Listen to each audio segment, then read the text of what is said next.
السلام عليكم ورحمة الله وبركاته. اليوم جئت إليكم بكلمات أرثي فيها مصر. عنوان القصيدة: أنا المواطن، أو آسف يا مصر.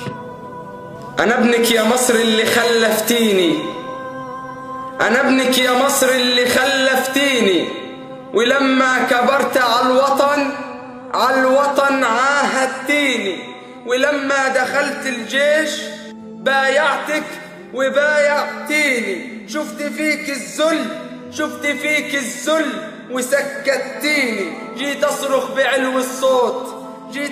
بعلو الصوت كتمتيني. أنا ابنك يا مصر اللي خلفتيني، أنا ابنك يا مصر اللي خلفتيني. كان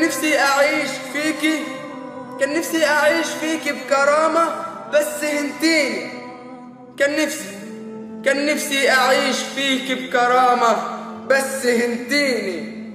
كان نفسي تعامليني كالبشر، تحترمي دمي مش تسيبيه يروح هدر، تحترمي دمي مش تسيبيه يروح هدر. ولا انت شايفانا شوية بقر، ولا انت شايفانا شوية بقر؟ طول عمرنا حاسين فيكي بالخطر، وبدل ما كنتي جنة بقيتي سقر، وبدل ما كنتي جنة بقيتي سقر. عايزانا نافقك واقول انك قمر، عايزانا نافقك واقول انك قمر. ايوه انتي كنتي قمر، انتي كنتي قمر.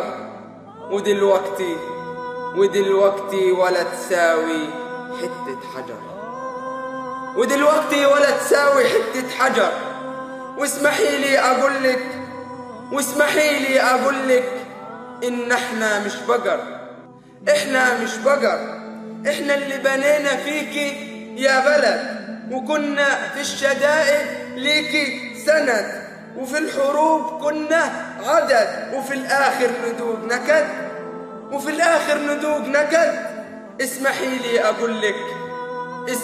لي أقولك إن صبرنا نفد.